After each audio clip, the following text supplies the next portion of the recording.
crowds. Treading water that they drowning. My head on a swivel. Yeah. It's only real in my surroundings.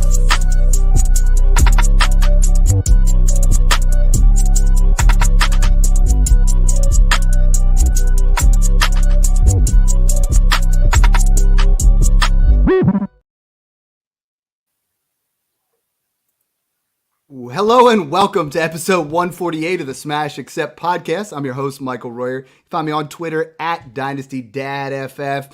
We got the band back together. You know, last week it was Matt Waldman. That was an absolute fire pod. Now we got the original crew. We got John. We got Mung. Mung, how you doing today? Hanging out in the living room, not in the kitchen. Love that for our YouTube followers. How you doing, brother? Yeah, great. It's great to finally have John back on at the same time as me. I've missed his pretty face for those of you watching YouTube, so it's good to see him. But yeah, we're deep into the off season, just a couple weeks away from the NFL draft. Can you believe it? Just so many rumors and speculation going on, and now all of a sudden Bryce Young is the favorite to go first overall again after CJ Stroud seemed to take that favorite spot in the betting markets for a few weeks. And it's going to be a chaotic NFL draft, and that means it's going to be some chaotic rookie drafts right after. But as we learned from Game of Thrones, chaos is a ladder, and that's what we're here to do. I love it. I love it. Hey, don't lie to too many of our listeners talking about John's pretty face. I know you're going to smile about this one, John, but Will Levis is now the favorite to go 102 in the NFL. He's at a plus 180, you know, so that's where you got to get your bets in. John, how you doing, brother?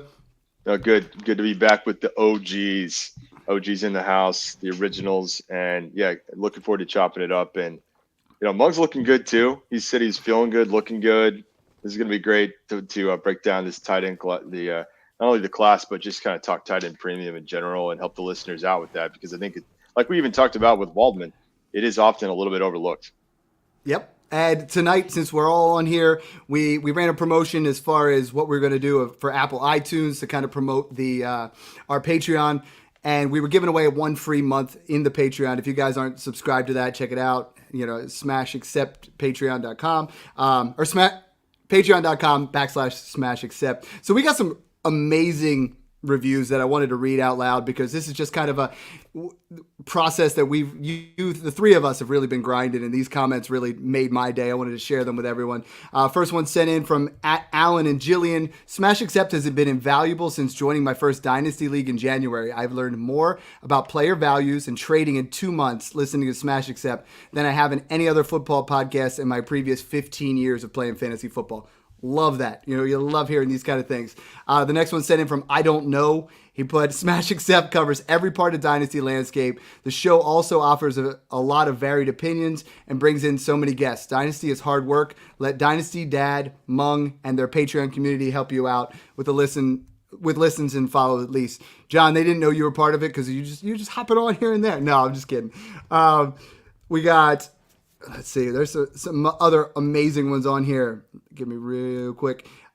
We have sent in from at Dane M15. Dynasty Dad and the Smash Accept crew are always striving to bring the best to the fantasy community. Entertaining and informative podcasts while they bring on many great analysts. It should be a staple in your podcast rotation. Smash Accept takes you guys the FF experience to the next level. Couple more here. We're almost done. This one from N. Billman 3. Love listening to Smash Accept and hearing their strategies. They plant the flag on their approach on being either top 3 or bottom 3. That's the T3B3, baby. Give yourself a clear process to do so. Recently started listening, but a very good content and discussion to their pods. A listen to every Dynasty player. 2 more. Swamp Donkey sent in best in the business. For the people, always willing to help. Very informative. And from Meg78, love the balanced approach of the show. Great details, background information, spot-on analysis. They don't veer into tangents. Keep it fresh for a variety of guests and analysts. A must-listen for anybody in the Dynasty community. I mean, guys, let's start with you, Mung. I mean, how does that make you feel? Like, when I read those kind of things, there's a lot of things that really stick out there, and you know, you start to read other people's iTunes accounts, and there's like, hey, they do this, hey, they don't do this. A lot of repetitive things in there, but all positive. Well, that's what we strive to do, right? At the end of the day, we just enjoy talking fantasy, and we want to help as many people as we can win their leagues. And honestly, I love getting DMs who say, hey, you helped me get this trade done, or hey, you helped me win my league last year. And it just makes me happy, even if I'm not, gaining anything monetarily. And I love to hear it. I mean, this is exactly why we do what we do, right? John, what about you? I mean, like, we've been doing this, like you said, we're the OGs, the originals, not the expendables. What does that resonate to you? Because, like, to me, I read these things and it just brought an instant smile to my face. No, it's great. And like Monk said, this is why we do what we do. And I think it's why we're all sitting here at episode 148, because we have been able to build a community, and it is about you and the listeners. And we try to build the show around what's going to help you and how we really help the community, build the community.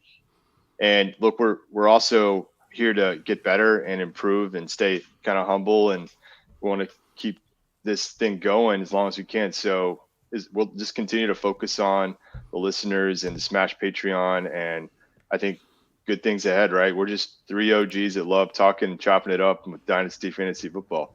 That's right. I'm gonna before I hit the button. There's one more here. This is just great from Maybe MP. Maybe want to get the cowbell ready too. Do you have the cowbell back there? Oh yeah, it's ready. Prior to listening to Smash Accept, I always felt like I didn't fit in with my family. Although the resemblances are there, I just couldn't see it until I witnessed the birth of a beautiful thing called Smash Accept Podcast. I had no idea where I came from. However, I'm ecstatic to announce that I recently found Dynasty Dad is my actual dad. Miraculously conceiving me at the prime age of 11. We feel like Smash Accept. We're super grateful for them and the money that they've helped me earn over the years. So I didn't even know I had another kid out there, like Amazing. Tax season just wrapped up. Couldn't claim him as a dependent, but let's see who our winner is. All right. Love it. Love it. Here we go. That's not it. That's my boomer moment. Let's see who wins it. Alan and Jillian. Hey, here we go. Boom. Congrats. For the 4 people Alan, watching on Jillian, YouTube, AJ. that was a necessary piece right there. But now let's talk about tonight's, what we really wanted to talk about. And I see so many of you guys, you're just asking questions of, what do I do in tight end premium? A lot of you guys, a lot of our listeners are new to tight end premium. Mung, what's your biggest suggestion when people get into there? We're going to talk later about 0.5 versus 0.75, two tight ends, one tight end. But when people are out there and they're doing their first tight end premium, what is the philosophy that you use? Like, how much different should we be valuing the tight end position?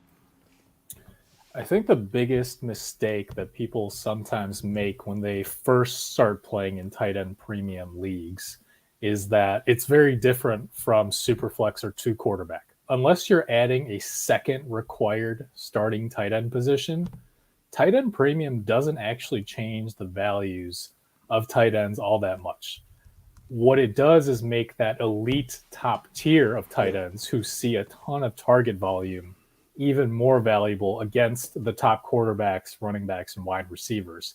However, it doesn't necessarily make other tight ends as important as, say, quarterbacks in Superflex formats, because you're still only required to start one. And outside of those top 4 to 6, let's say, tight ends, and that may be changing with the incoming rookie class, not a whole lot of tight ends see enough volume to really be difference makers in fantasy, even with, say, 1.5 or 1.75 points per reception for the tight end position. So that's the first thing I think that new players to the tight end premium format, or even experienced players who maybe haven't really thought about it until now, should differentiate that, it's really increasing the value of those top tight ends and separating them even further to the rest of the tight ends. I love that. I mean, that's exactly what I've been telling people is like, listen, your Travis Kelce's, your Kyle Pitts, your Mark Andrews, your TJ Hawkinson, Kittle, that top 6, right? Those guys are the guys that really separate themselves. But John, you found out, and this is where people are like, hey, Travis Kelce usually goes at the end of the 3rd round in a normal, Superflex league, as opposed to in a tight end premium. You saw the benefits of Smash 1, what he could do. I mean, if you look at 1.75 tight end premium in the playoffs against Jacksonville, he would have had 46.3 points. There's other situations there against the Chargers. He had 6 receptions for 115. That's worth 40 points. Las Vegas, 7 receptions and those 3 touchdowns, 38.75. John, those are league winning numbers. And one of the guys that's literally won you back-to-back championships in Smash 1. Yeah, and I remember in the startup, I'm looking at the settings, and that was a strategy I wanted to go after, and I traded ahead of you because I see it's coming to you, and you have a similar philosophy I do. Traded up to get Travis Kelce, and in Smash settings, he had a 7-point per week advantage over the tight end too. Right, you can't get that from any other position, so it gives you an incredible weekly advantage. Not just a positional advantage, just an incredible advantage for your lineup every week. And, I do agree with Mung. It's really those top few tight ends that are kind of the overall difference makers. But it's also something you can take advantage of in your lineup. And I just kind of encourage everyone, we're going to break it down some, but just sit down and do the math. Look at 22 stats and 23 projections for tight ends versus, let's say, wide receivers or running backs.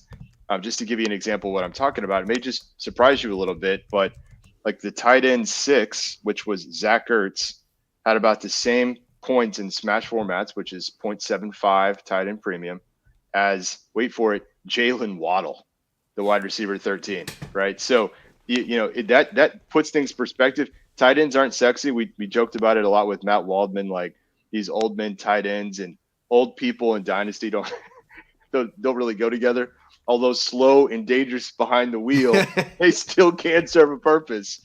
And that purpose could be winning you some fantasy weeks. Yeah, I mean, Kelce's such a difference maker. To clarify what he just said, he literally said 7 points behind the tight end 2. Not That's a right, tight end 2. Not a tight end 2, the tight end 2. Right. The difference between 1 and 12 has to be double digits for sure. And if you have any position where the difference between it's about 12 points difference. Yeah, 12 points, that's another position player. That's a good week for a wide receiver. Such a difference maker to go out there and make that. What I want to talk about now, and I hope that clarifies, because what Monk said is 1.5 tight end premium, we don't really change much. 1.75, we really start to vault up those top 6. When you play a 2 tight end, and Mung, I know you play in a couple of them, and I did, and I can't take the format because it just kills me. Because last year I had Ertz and Andrews and lost both of them in the playoffs, and it creates such a different atmosphere of trying to start 2 tight ends every week. Because when you're doing your rankings, or when I did mine, I got to about 15 guys I liked, and then you're talking about 9 more starters that you got to pull out of nowhere. Yeah, I mean, that's when you start really needing to understand, or at least know, names like Jelani Woods and Chigoziem and K. Dotton and Daniel Bellinger and the Tanner Hudsons of the world, right? Again, I mean, in just regular, 1.5 tight end premium, you have, let's see, 1, 2, 3 tight ends in the top 64 overall players in points per game. Whereas when you look at regular formats, Travis Kelce was the only one. And really, again, that's what John iterated. And that's what I'm going to say one more time, is that makes these guys more valuable against the top running backs and wide receivers. I mean, Travis Kelce outscored Lamar Jackson and Justin Fields in points per game last year. I mean, think about how ridiculous that is. It's basically like being able to start 3 quarterbacks, right, in a super flex format. Right on. But again, guys like, I don't know, Greg Dulcich, who I do like, but David Njoku, those guys aren't going to be difference makers, because even though they get more points per reception, they're not catching 10 to 15 balls like Travis Kelce is. To your point with that, I mean, it definitely has to move up your in your rookie draft, right? And at the end of that first round in years past, you got to be thinking along the lines of Trey McBride, where in a non-2 quarterback league, you're not even thinking about that. John, we just had on Matt Waldman, and I just put I know Snoog made a thread, and I just put our video out there. But I mean, the tight end 1 in this class, you and I both have him right around the first round value, which most years is crazy. And this year's class is great. But Dalton Kincaid, I know we were talking about it last week, has some Travis Kelce in his game. Yeah, in fact, that's what we heard from Waldman. I think we were kind of careful to point out that Kelce's really better overall player, certainly better blocker, but definitely getting some vibes. And I've watched plenty of tape on Kincaid, his ability to run routes, get those contested catches, really smooth overall. with his catching. He really does kind of give you similar vibes, and that's what we're all looking for, is the next kind of difference maker at the position. We had hoped that Kyle Pitts was going to be that, and it's had premium formats. I think, because of that, I think he might have been overdrafted. But maybe he will give us some hope. And that was going to be the point that I made here in these dynasty leagues. One thing to think about with the tight ends is they do take longer to develop. Mm-hmm. I think certainly versus running back, and we're seeing now with wide receiver that they make more. You have to be patient with the tight ends. You kind of have to draft some of these guys, like Kincaid or a Michael Mayer or a Luke Musgraves, and stash them for a bit, knowing it's just going to take a little bit more time to develop. Well, why is that? Well, these guys really have to learn all of the blocking schemes, the run blocking, pass blocking. They need to know when they're going to be running certain routes and learn all the routes like the wide receivers as well. And so it's a much more complex type of position in that sense. And it's also one where, and this is what we talked about briefly with Waldman, that you do get banged up a lot more too. It's very physical, more so certainly than wide receiver. Play in, play out. You're kind of grinding very physically, and so a lot of these guys that we know and love, like your George Kittles and your Gronkowskis, it's difficult to really sustain the ability to stay on the field over the years. That's why it's just so incredible what Travis Kelce's done, because he's been so consistent. He just pretty much gets out there every single week, takes a beating, and keeps on ticking. So that's really, again, coming back full circle to Kelce, really incredible what he's done and what he's actually done for many dynasty leagues. Right, and Kincaid is like, we're drafting him thinking that's the next evolution of that. Is he's a great route runner. He's someone that, with the ball in his hand, has some of that Kelce type look to him. I think to your point, talking about those tight ends, typically we've talked about in the past, take till year 3 to really excel. That's right. Unless they are out off the line and not blocking as much, a la Evan Ingram his rookie year. I think Kincaid's going to be one of those guys that moves out there to the side. You look at Pat Freiermuth, had a great rookie season, but he was blocking a lot more. Darren Waller's going to be out all over the field, different type scenario. Those guys that are going to be TJ Hawkinson, great blocker. Kittle, great blocker. So there's a lot to unpack with that. But let's just start talking about the tight ends in general. I mean, we're looking at, I'm going to reference back to the value chart that we have on the Patreon. And then I want you guys to interject. But right now, I have as that tier 1, the values. All these guys go in the mid-third round of startups. They're all in that 104 to 105 range if you're trying to buy them. And it's Travis Kelce, Mark Andrews, and Kyle Pitts. Those for me are that top tier.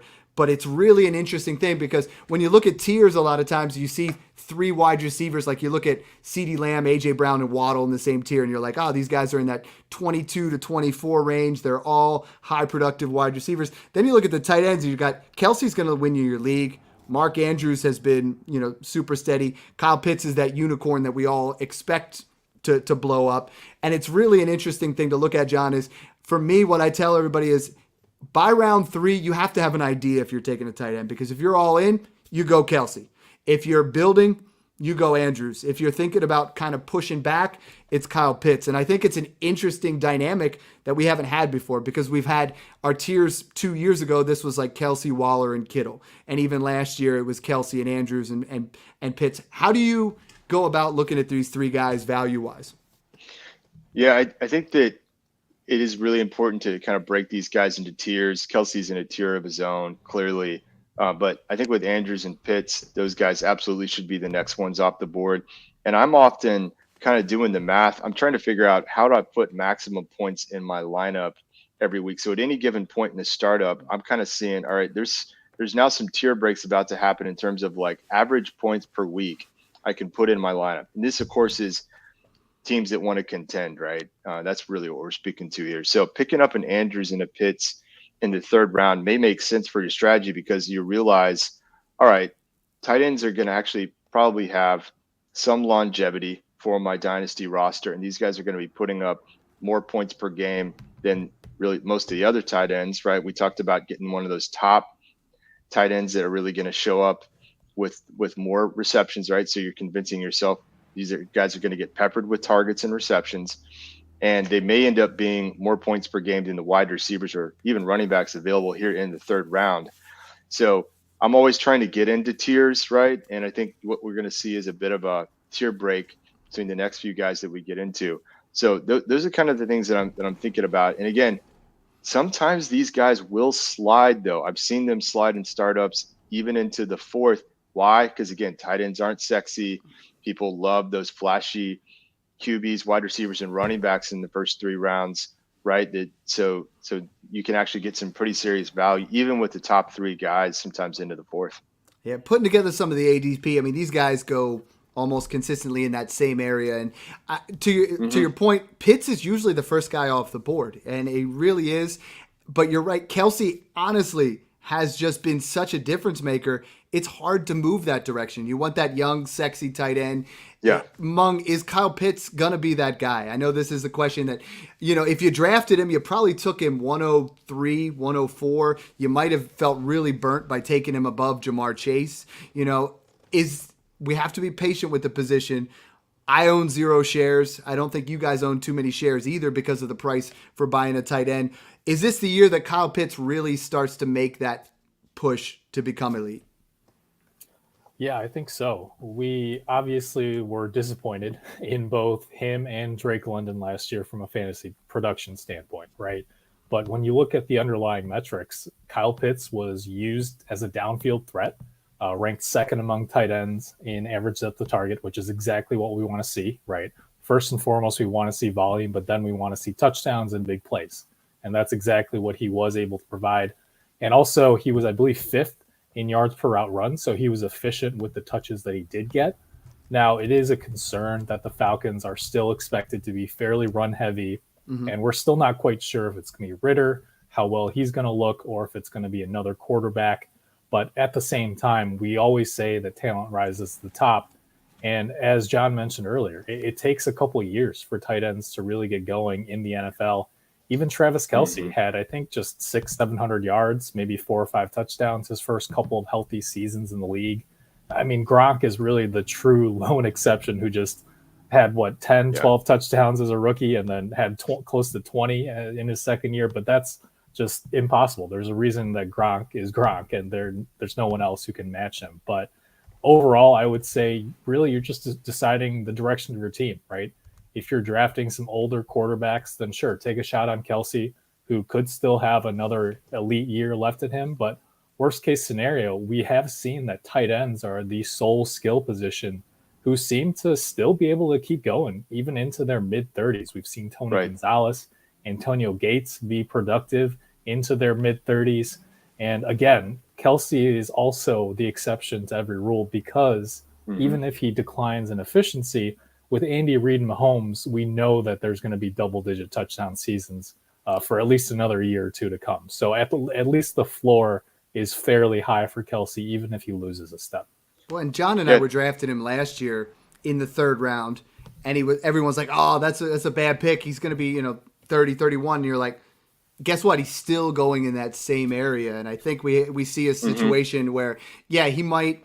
I still think he's the tight end 1 this year. Maybe even next year, but he has the career arc where you could see him playing 2 or 3 more years where he's still a tight end 1, if not the tight end 1. Yeah, I think so too. So for those of you that do want to contend, I really consider that as a strategy, and he's going to be a centerpiece of the KC offense. No question. It doesn't matter who they draft, frankly.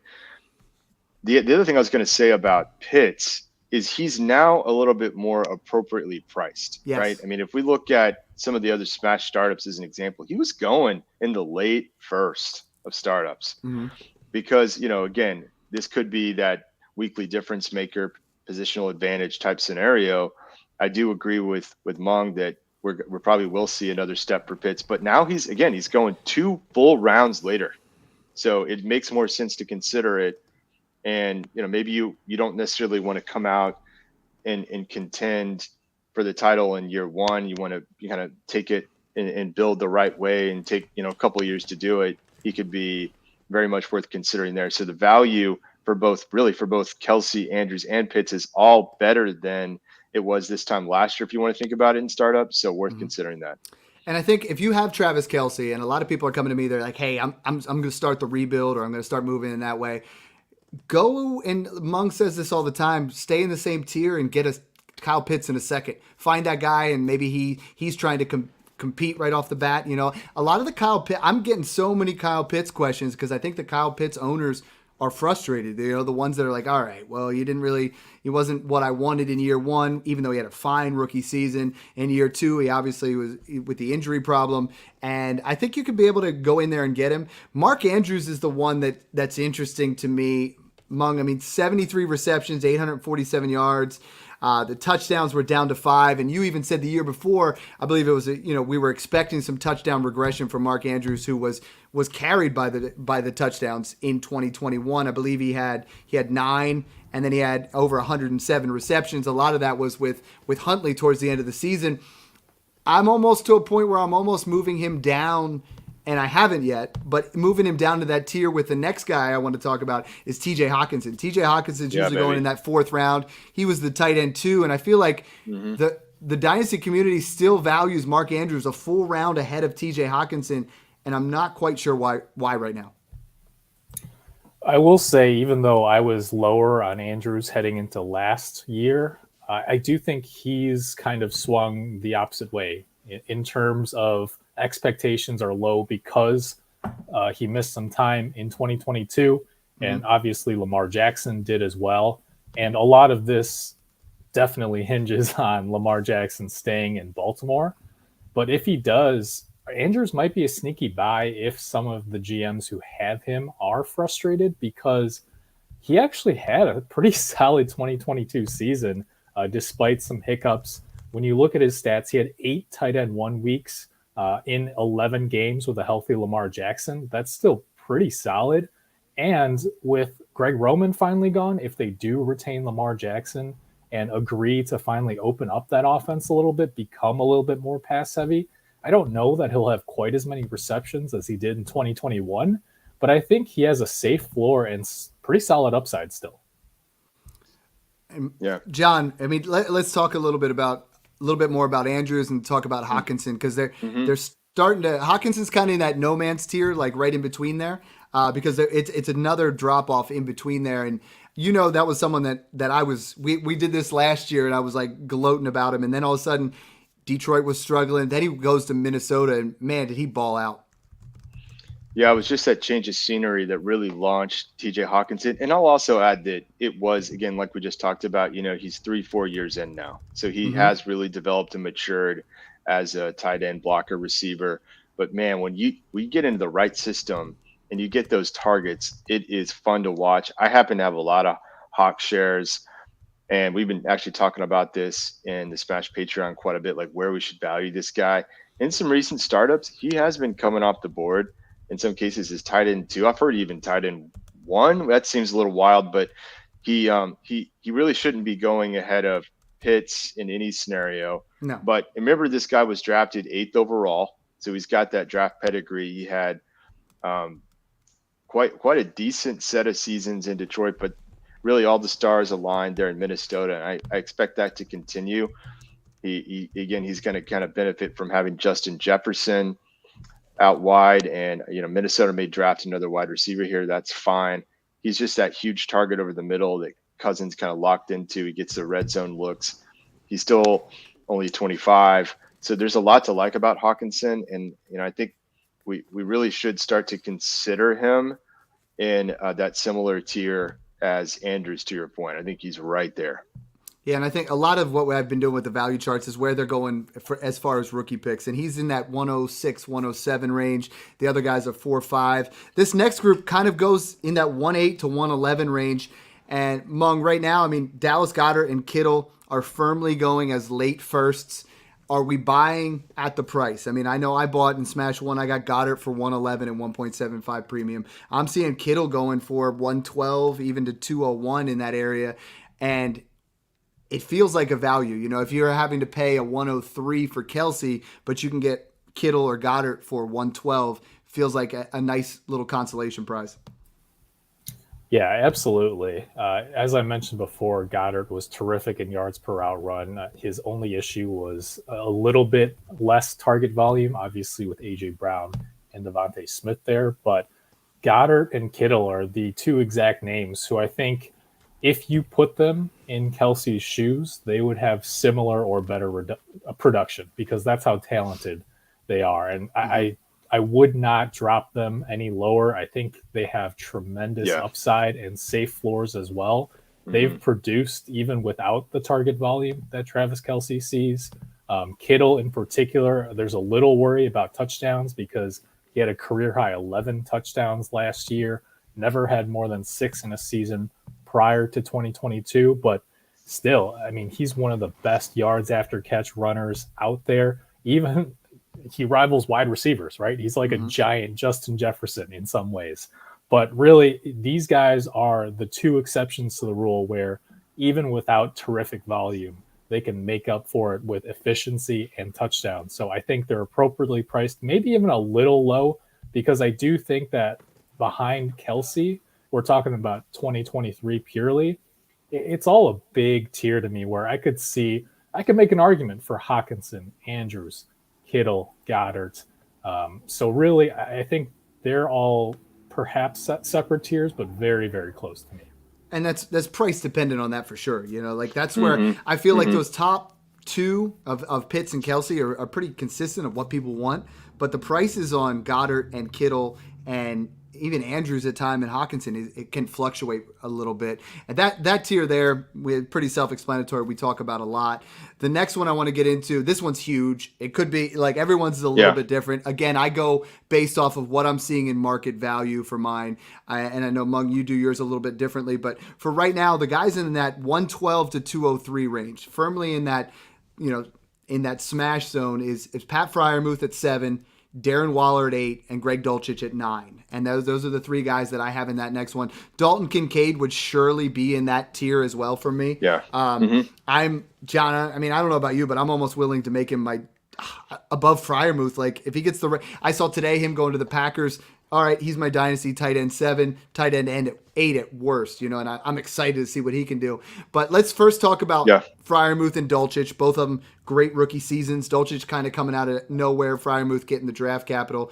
I love both of these guys. I feel like these guys are the discounted version of, you didn't get your big name. There's no need to sometimes go in that middle tier that's a lot more expensive. Dulcich and Freiermuth, if you're a building team, are great value. And if you're a contender, Darren Waller for an early second just feels like, I don't know why, but I feel like a resurgence of Darren Waller is going to win you championships with Daniel Jones potentially being their best pass catcher no matter what, and he looks like he's recommitted to things. So, Mung, I know I just talked a bunch and was getting into that tier. Let's break down Freiermuth and Dulcich because I know those are some interesting prospects that people are asking about. Yeah, for sure. And I do have them right there. I believe I have Freiermuth as my tight end 7, and Dulcich is a little bit lower at tight end 10, but in that same tier with Waller and Schultz there. And Freiermuth's been terrific. I think they're building around Kenny Pickett. And while Freiermuth isn't necessarily an elite talent, he's a great possession receiver. He stays on the field to block. He had 9 tight end 1 finishes last year, which is awesome. And really, 6.5 targets per game. I think that was 6th among tight ends. He's exactly what you want from a young tight end. And I do like Greg Dulcich to develop in his second year. His peripherals weren't as great as a rookie, but still 5 tight end 1 finishes, even as a rookie. And when you look at Greg Dulcich's team, there are rumors that the Broncos could look to trade Jerry Jeudy or Courtland Sutton around the time of the NFL draft. So there's a lot of upside there with him. And also, when you look at Dulcich, he's a downfield threat, kind of like how we talked about Pitts. He actually ranked 3rd among tight ends in average depth of target. So he's got some big play upside as well. And perhaps he won't be the next Jimmy Graham, but I think there's a chance that he could see a lot more volume next year, a la Graham with Sean Payton. I like it. And Freiermuth also has some big play. I mean, he was 3rd in the league in 20-plus yard receptions. And I know it's not yards after the catch, but he has some of those abilities too. John, Darren Waller, you and I were beating the drums. Like, I know it felt like forever ago, right? But you and I have him everywhere in tight end premium. I think this is the year where, if you held on to him or you bought him cheap last year, there were times where I was buying him for late seconds. And I think Darren Waller has that potential to be a league winner at the tight end position, because last time we saw him healthy, he was right up there in that same area as Kelce when we're talking about the position that the points that he was putting up. Yeah, and I'm thinking back to some of the rosters where I had Kelce and Waller on the same team. I had multiple rosters that I built that way, and they were just cleaning up in tight end premium every week.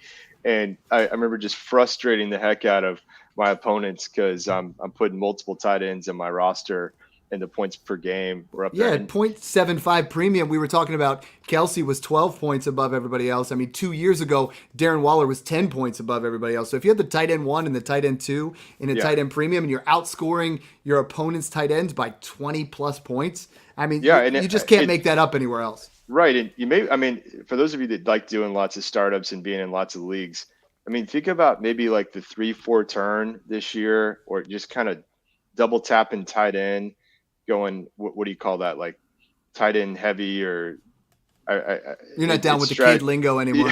I don't even know what the kids are calling it these days, but it's a fun thing you could kind of try out and do that. It definitely worked for me on multiple rosters, but that's the thing. Recency bias is going to hurt Waller, but that helps you as a dynasty manager because you can get him for cheaper. You could buy low on him. So for contending teams, absolutely consider Darren Waller. He is 30 now, but I do have to kind of remind everyone, he took a little bit longer to start playing, so he doesn't have as much tread on the tires, to use that term. And he's still as athletic as really anybody. And no exaggeration, he's an absolute athletic freak. And, he just was having a hard time staying on the field. And that's really kind of what it comes down to. Mm-hmm. He will get utilized in that system. We absolutely can see it happening now with Daniel Jones and the overall system coaching there. He is absolutely the best pass catcher there. So there's really two paths to take in this tier. How do you want to build your roster? Are you contending and you missed on those other tight ends that we talked about? Darren Waller is a really nice kind of consolation prize. I would caution though, like, don't look at your roster and be like, I don't have a tight end. The first 6 are gone. I'm just going to go with Darren Waller. You could wait multiple rounds now if you miss out on that top tier. Like, once you get past George Kittle and Dallas Goedert and you want to contend, you're waiting multiple rounds before you have to even worry about it, right? Right. Your Kelce's and those guys were going round 3. Hawkinson usually round 4. Freiermuth and Kittle and Goddard are rounds 5 and 6. And then you wait to rounds 8, 9, and 10.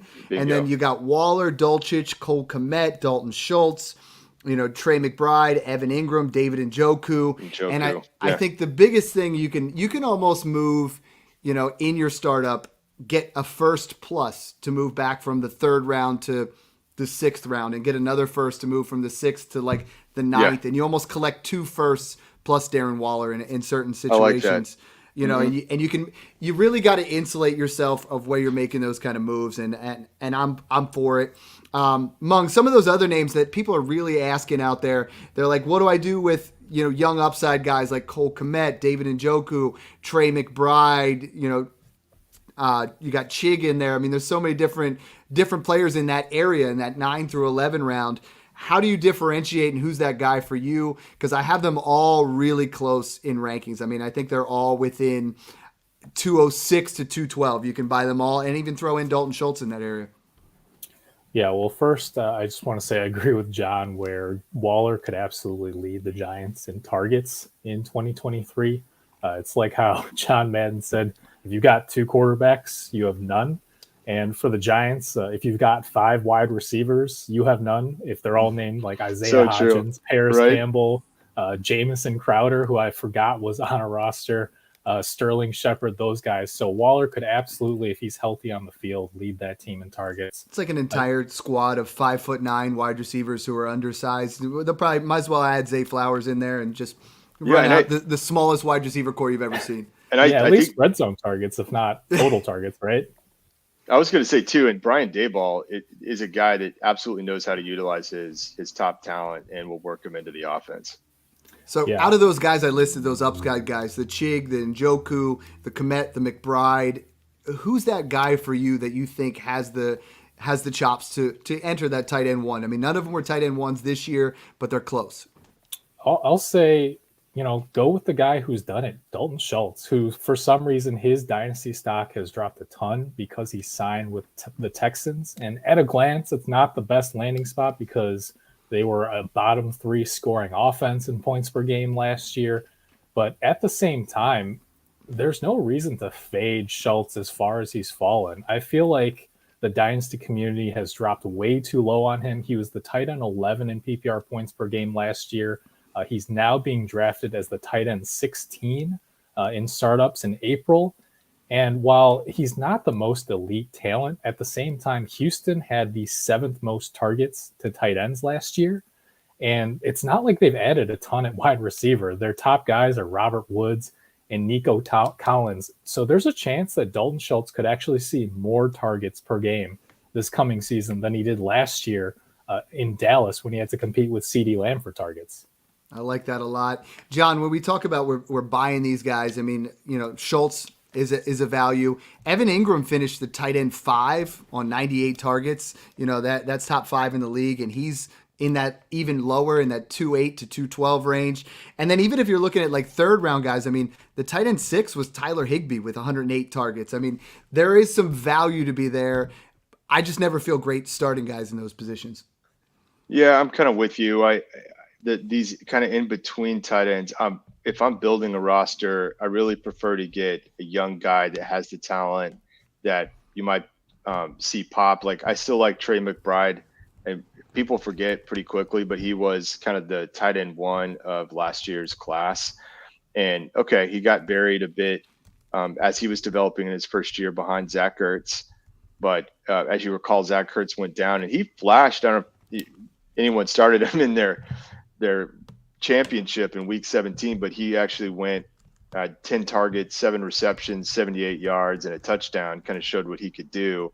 And I think when Zach Ertz inevitably moves on, he's going to be well positioned. So if you have a little bit of time, he's a guy that I like. And then coming back to the rookie class as well. Again, on a team that's going to take me a couple of years and I can wait on these guys, I'd really prefer, like you said earlier, Dad, after you get past that tier of George Kittle, Dallas Goedert, I like Freiermuth a lot, but I mean, I'm probably still thinking Kincaid there if I can get him. If I'm in the rookie 2nd round and he's still on the board, I'm pretty much smashing that at this point. Mm-hmm. There's some very, very talented athletic tight ends coming out in this class as well. I mentioned, of course, Michael Mayer, who reminds Matt Waldman of Pat Freiermuth, right? Another type after he's Hunter Henry. Yeah, and Hunter Henry. Yeah. Sam Laporta looks nice Sam too. Laporta, I mean, there's a lot of guys. Washington. Luke Musgraves. Look at the athletic profiles, like the RAS scores for some of these tight ends. It's crazy. Like people just don't realize how athletic these guys are that are coming out. And so I'm like on a RAS scale where you're going up to 10. Multiple tight ends we just rattled off were in the very high 9s, and I'm staring at this like, why are not more people talking about this? So when you're in your rookie seconds and you kind of missed on some of these other flashier running backs and wide receivers, and some of these tight ends are still there, really think about stashing a couple of these guys.